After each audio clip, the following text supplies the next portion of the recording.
What's up, everybody? My name is Aaron, and welcome to the Mad Maker Studio. Boy, oh boy, these past two episodes have just been a range of emotion, and we had 3 new characters with such a level of amazing development and wokeness that, oh my gosh. I have no idea what to expect next. There's so many supernatural elements at play here and spiritual elements, and I feel like I've just been losing my mind these past couple of episodes. I've just had a lot going on. Your girl got the first dose of the COVID vaccine. Super excited about that. Oh, there's so many mountains to try and navigate around. There's a city up there. Let's go grab some bubbles. I need more funny stories if I want to talk to the Haya again, and like more hopeful stories for Fidelina and Rocio. I cannot get over how much I just love all of these characters, and the writing is phenomenal. And everybody should play this game and experience it for themselves. I am not doing it justice. Fog fills the margins of redwoods. Oh, great. Vanishing their high crowns. A strong musk, reminiscent of a gasoline spill, makes your eyes water. Behind distant sets of trees, a titanic silhouette lurches past. Well, my only option is to follow it. Broken lines of blood blotch the stranger's footprints. You come upon a maimed elk, whose sundered antlers have left behind patches of exposed tissue.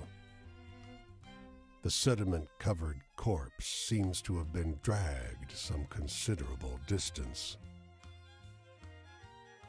I don't want to look up, but I guess we have to. The silhouette of the stranger looms at the edge of visible forest. You feel the weight of their eyes upon you. Real me would step back, but I have to keep reminding myself that I'm a big old giant skeleton boy. That should count for something. Call out. The stranger doesn't respond. They turn and walk into the fog. Oh, great. They're just gonna leave this mess here with me? Awesome. Move on. Oh, that was weird and disturbing. Oh, I did not like it.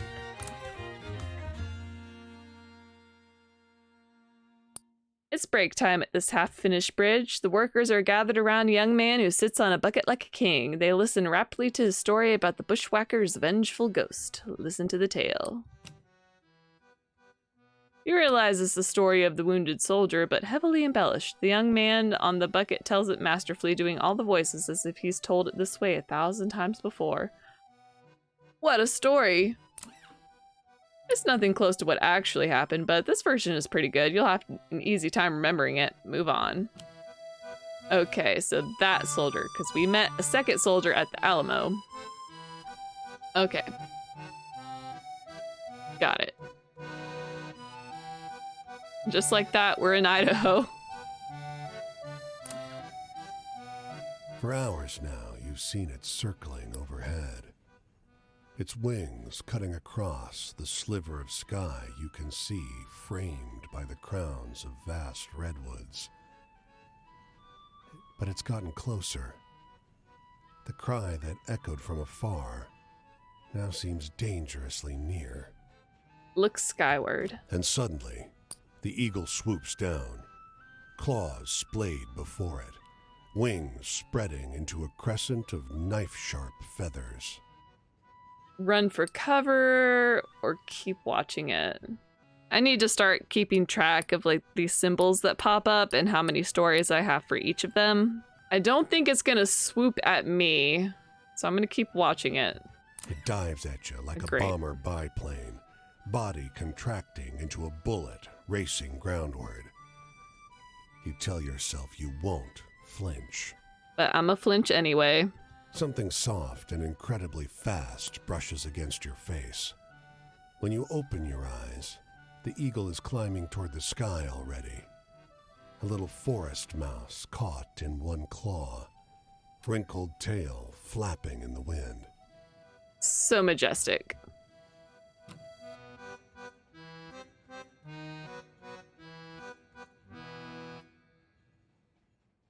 I've never been to the northwestern part of the United States, but is accordion music popping there, or is that just a design? I don't know. Let's go to Boise. Noisy Boise. The mountains are stunning, but your attention is drawn to the near splendor of the Boise Hotel's massive neon sign stark against the sky. Despite the new construction, you could tell the city is struggling.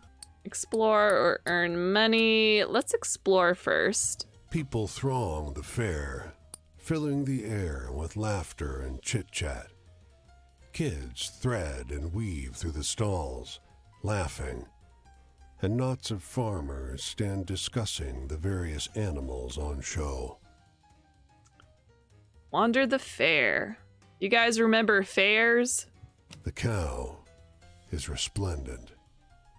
It seems to glow in the sunshine, a winner's ribbon pinned on its bridle.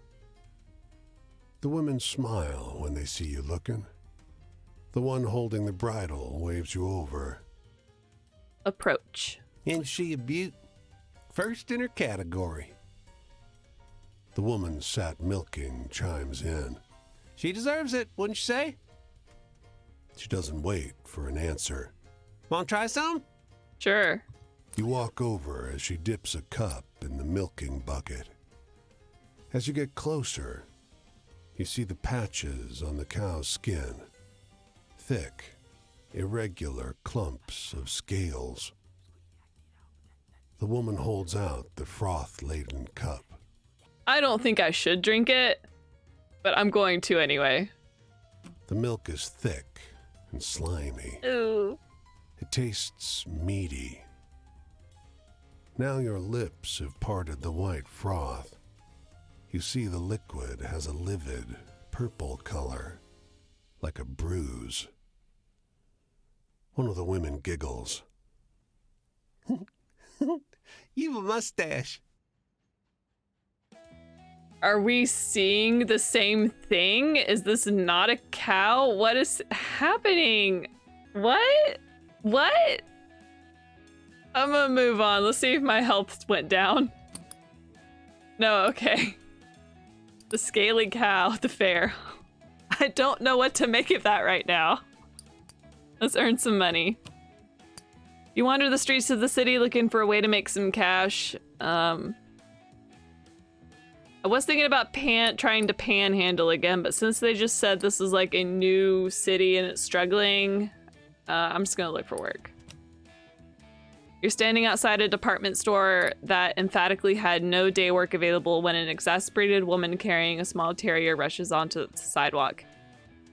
Here you, she says. Won't you watch him for me? He keeps chewing at the shoes and I'll only be a minute. Watch the dog. I'm always gonna watch the doggies. Thank you, she cries and heads inside again. The terrier seems perfectly content in your arms until she returns and scoops him up, leaving you with a very generous tip. Move on. Nice. And I don't need to fill up on anything, but they got an enormous burger. I don't know if, considering the milk that I just had, do I really want a hamburger? Coffee, sandwich, glass of wine. Let's go back. Okay, so we can look at the places where we want to go to.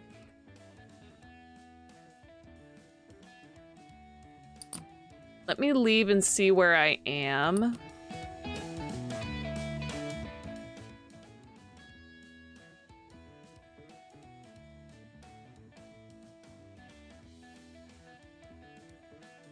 Okay, we're in a good spot to meet 2 new characters. So maybe I save my money and walk and see what happens. And then shuffle through my stories because these are new characters and I don't know what kinds of stories they would like or want to hear. don't know. We're playing it by ear. I started out this episode telling myself to not speculate and diagnose and theorize so much about the themes and such of this game, and to just freaking play it and enjoy it and just experience the feelings as they come to you naturally. So that's what we're gonna do. We're gonna walk. Oh, I see something behind this mountain. Getting a little frustrated. Well, in front of and behind the mountain. There's so many mountain obstacles. It's a little frustrating, but that's okay.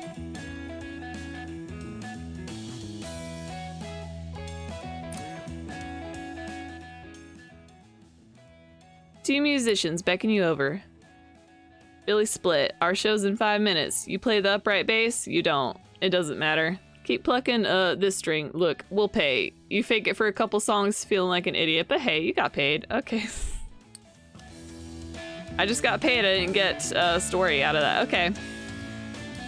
Can I put it on my resume? Bang. The screen door clangs in the wind. Downstairs, you hear low murmurs. The wind again? Or voices? You were sure this house was deserted. Investigate. In the living room, 2 young women are entwined atop a sleeping bag. One has her hands tangled in the other's bright red hair. I can't believe we found another haunted house. The red-haired girl laughs. A floorboard creaks under your feet. Is it a ghost? One yells.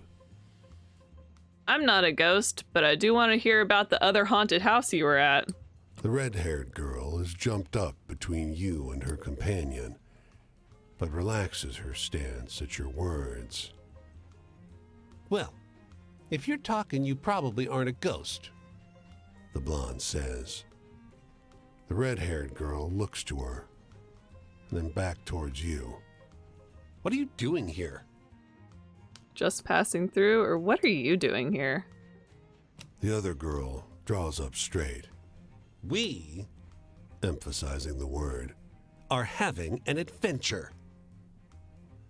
The red-haired girl squeezes her hand. She turns back to her companion, her eyes shining. Your presence goes unnoticed as the two resume their hushed conversation. Move on. Oh, I want to add that to my inventory. My stories. Okay, so great. Let's check on our others that we've had.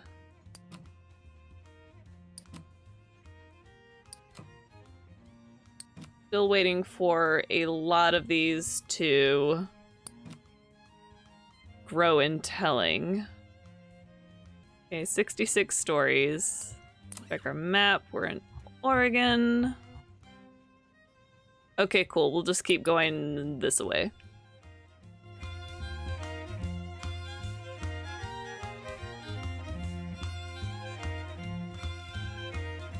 There's quite a few things over here. Let's see what we got.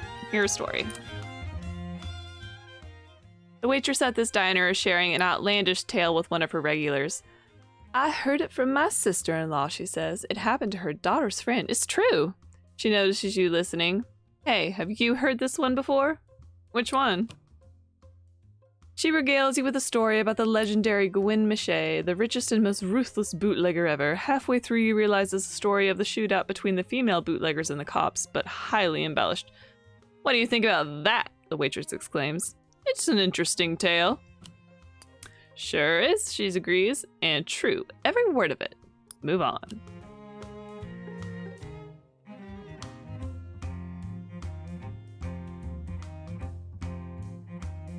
I don't want to hop a train. I want to get to this thing behind you. The inn is the only respite from the rain outside. Enormous trees dwarf even the largest buildings and homes here, and the inn is no exception. But you find its interior as dark as the forest outside. Look around. No one is behind the bar. The quiet of the night is broken by the sound of glass crashing into the floor. A huge black tomcat, its coat taking on a moonlit sheen, laps experimentally at the high-proof hooch that it just spilled. I don't want to approach the cat and scare it, so I'm just going to keep watching. The cat pads silently into a darkened doorway, entering the back room of the inn. Its tail swivels behind it hypnotically as it moves deeper into the shadows. I'm going to follow it. You light a match to see by in the darkness, but you still nearly trip on her. A woman, presumably the landlady, her eyes gone glassy and foggy.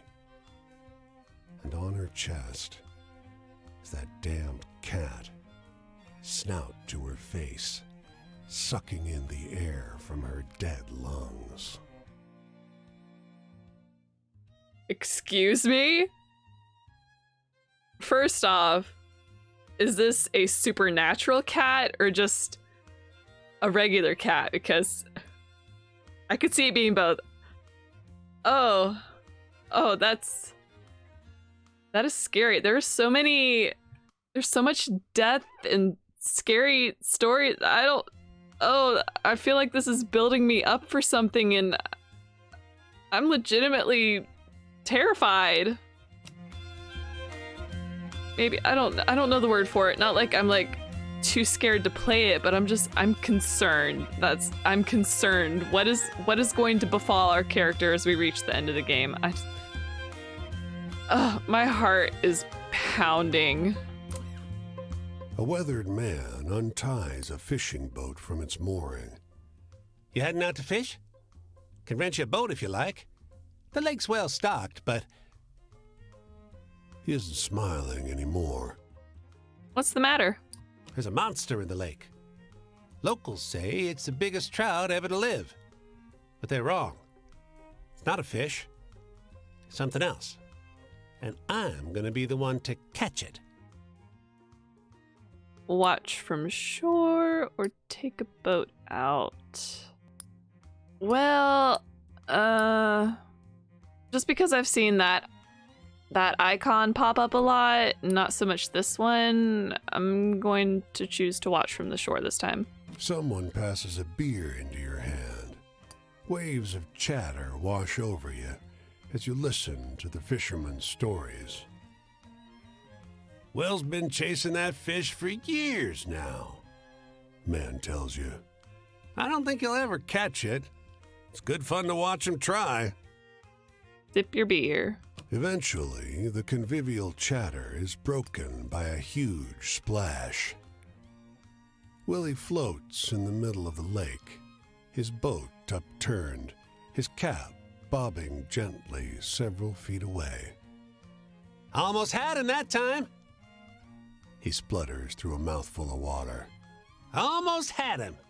I would be more concerned that if there is something under there and your boat is upturned and now you're in the water with it.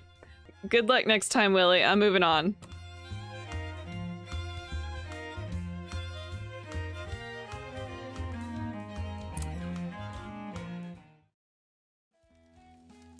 Rose. Well, hey there. What's happening, stranger? Pull up a seat if you want to share. I guess my deal is pretty clear. You probably see 100 long-haired, bangle-wearing freaks on the road every day. We're the only ones still hitching around, I guess. Bummer, because this is a beautiful place when you take the time to smell the flowers, huh? So, got any good, hopeful stories? Anything about what the world should be?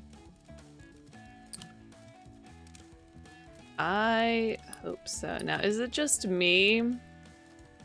Or do the characters, the further west we get, and even though I told myself not to do this and speculate and read into everything, but if we're following one of the taglines or like right in the description of the game, is surviving manifest destiny. And it seems like the further out west we go, the more optimistic and hopeful the characters are, and those are the kinds of stories they want to hear. Whereas on the East Coast, we kept getting like, you know, we need scary stories, or tell me a sad story, sad and true. It feels like this is intentional, and I don't know if I really am onto something or just reading way into it, but again, if we're following that ideology of manifest destiny, westward expansion, that things are better somewhere else, and you want to hear those hopeful stories because you want to believe that there is hope for yourself out there. Let's see if we can dig up a hopeful story for this new friend. Again, Rocio's story is full of hope, but I don't want to tell it too soon. Like, I'm in chapter 1 of this character. I don't want to tell her everything too soon, because I think there's 7 chapters per character. And I forgot to look up how many more characters there are. Okay, I've been using this story a lot lately, but I like it.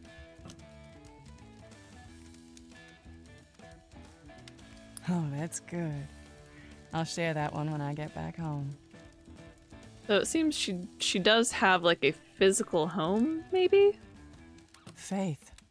Oh, I had it. A certain kind, anyway. I knew there had to be something else out there. Love, peace, and most of all, understanding. Somewhere there were people who thought the way I did, and they'd take me in and we'd live in beautiful harmony together. You know, I'd love to hear a really good, scary story. Well, that didn't take long.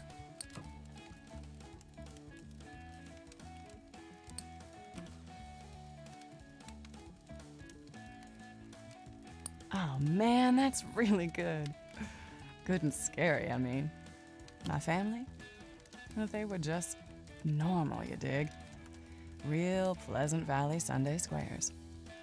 Voted for Nixon, hated the commies. But in the same way everyone did.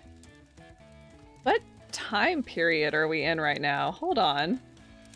Because Nixon is like, this is like late 60s, early 70s, but the other characters I met, I was thinking more like, you know, Dust Bowl era America, beginnings of unionizing. Are we shifting through time? What? I mean, I'm down for some time travel, but it just seems like I don't know anymore. Ah! So anyway, got any good ghost stories? Anything scary or weird? Oh, you bet. Let's use this one more time. Oh, wow, that's scary stuff. You are really good at telling these. I'm sorry, I'm still hung up on the fact that she referenced Nixon, which is so not the time period the vibe I got from the East Coast to here.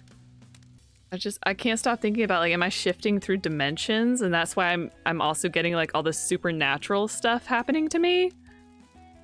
Mr. Wolf, what did you do to me? Where am I? This country. Well, I didn't hate our country, of course, far from it. How could I? It was the only thing I'd ever known. I just thought it was wrong to go burn other people in their homes. So anyway, got any good ghost stories? Anything scary or weird?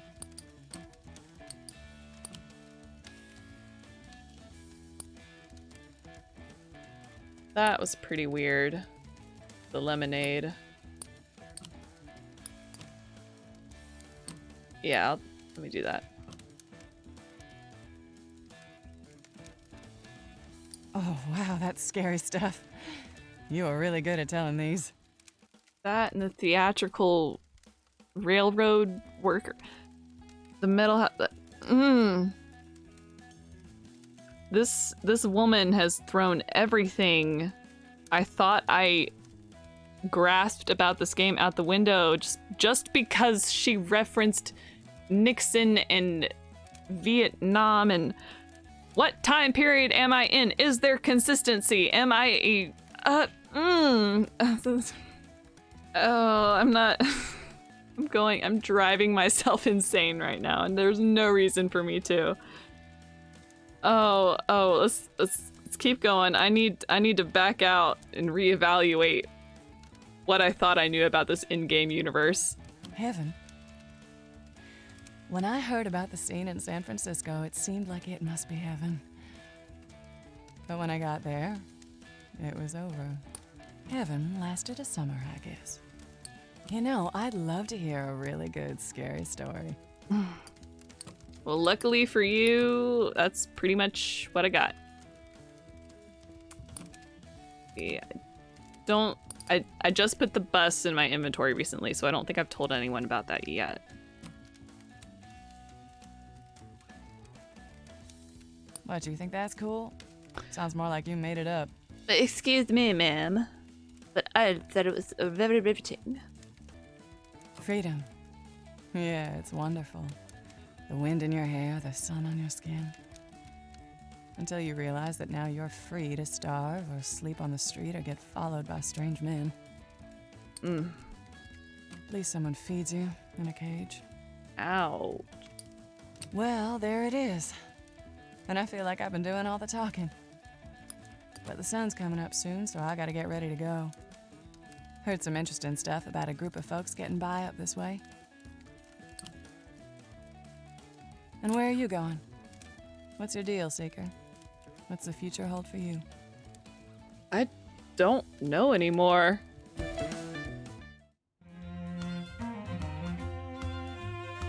Hi, Rose. Where am I now? Okay, I don't wanna... I'm just... I can't make words right now. She threw everything out the window for me. For anyone who's here enjoying this story with me, I hope I'm being entertaining and thoughtful or thought-provoking. I would really, really love to hear your thoughts about what the heck is happening. Please no spoilers if you have played this yourself already or have watched someone else play it. I may have accidentally spoiled a little bit for myself because I was looking for thumbnail references and told myself stop. So I don't want any spoilers. I want to experience this blind and just see what happens.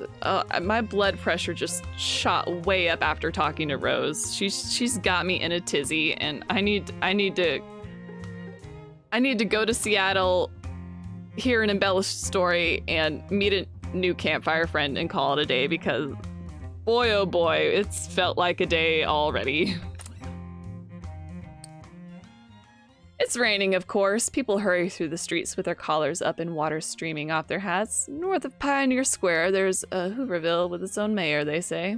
Explore, earn money, This is the first time I don't have to earn any money. But we'll see if any of my stats change after I explore. On top of a hillside boxcar, 4 men in sailors' clothes fix their eyes on the distant waterfront, where a crowd of hundreds clashes with uniformed cops. From this far, the sound resembles some loud, tenacious animal. So, not much has changed. What's all this? After a while of silence, one of the men responds. You notice his bruised eye. Waiting on the police to deal with those strikers so we can get back to work. What do you call them? Scabs? I see. Or you're not on strike? Okay. Unionization is important. Don't cross an effing picket line. Because you too will be taken advantage of. Excuse me, you're not on strike? The man clenches his fists. Hey, mind your damn business.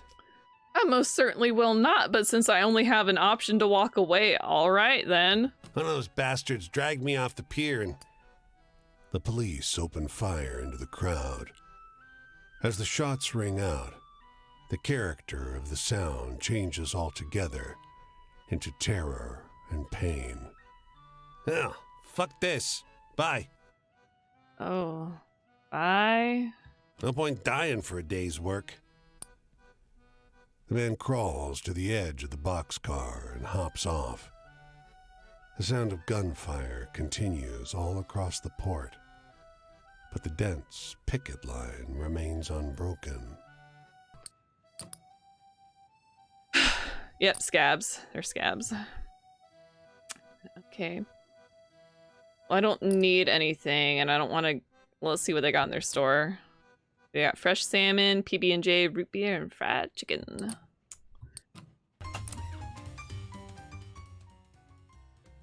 The waitress at this diner is sharing an outlandish tale with one of her regulars. I heard it from my sister-in-law, she says. It happened to her daughter's friend. It's true. She notices you listening.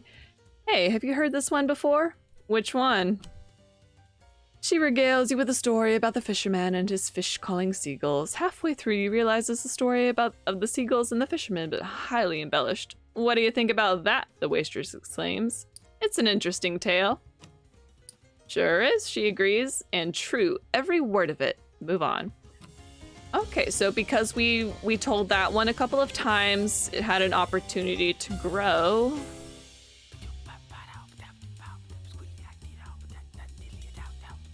Okay, the soundtrack is still bopping, but I'm not digging the whispers. And that's because ASMR makes me cringe, and I hate it. But the music, fantastic. I cannot, the whispers are too much.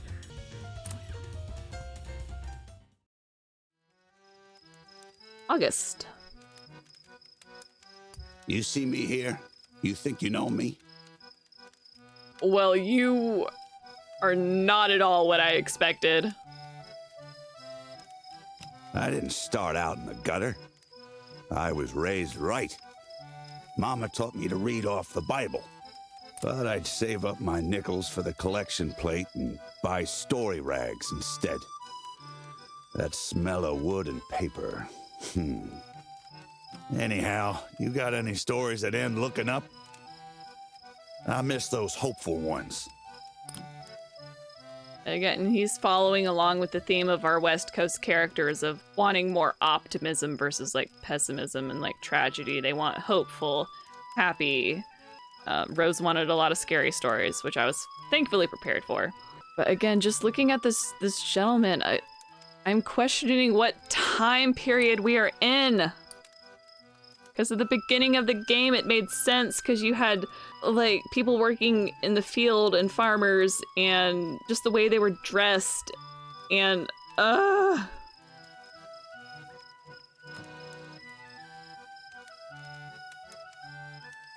Leaves a warm feeling in your chest, huh? Talking about heaven. I guess I had it back then. Lived in a little house in Louisville with a good mama and a daddy who worked hard at the factory. Never knew I had dreams for something bigger till I read those stories. But you tell me, what's the wildest thing you've seen on the roads out here? Anything good and exciting? I don't know how you would take this story, but I don't believe I've told it to anyone yet.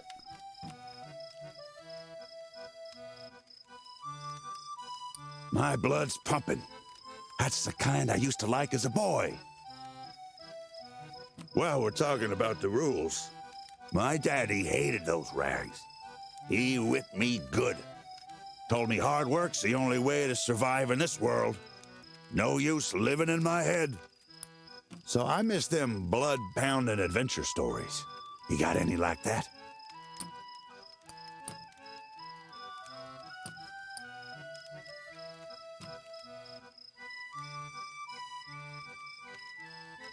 My daddy said those stories aren't like the world really is. He was right. All right, my bad. Well, I've already unlocked chapter 2, so I'm going to be a little lenient with my choices, my next choice. Home. We lived in a little house in town, but the fields were never too far away. When my daddy'd run me out of the house, I'd beat it out to those fields and play cowboys and Injuns, or jump from a tree like a flyboy. Some of them story rags, they'd end so sad I'd almost cry. You got any of those? Oh, I sure do. Let me tell you about this boy who tried to run away with his father in Maine.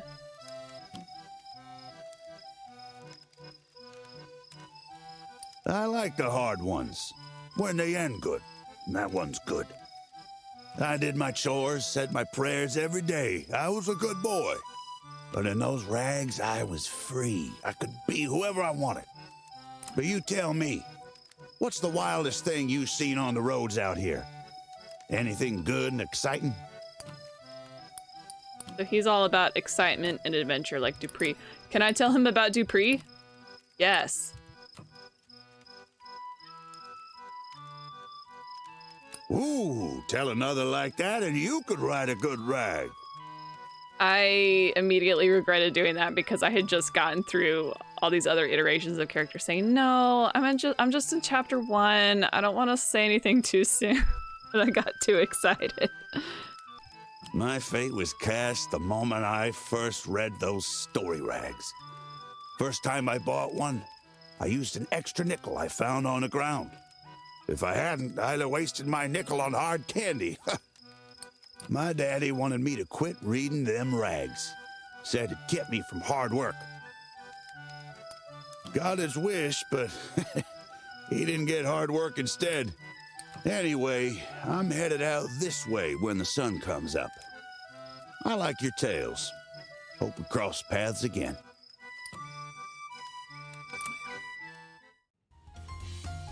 Okay, August. August was like a palate cleanser after Rose. And with that, I'm going to go ahead and end this episode of Where the Water Tastes Like Wine here. I need to take the next week off from playing this game and decompress and think about things. But thank you so much for joining me. Please leave a like, comment, and subscribe if you haven't already. I very sincerely hope to see you next time. Bye!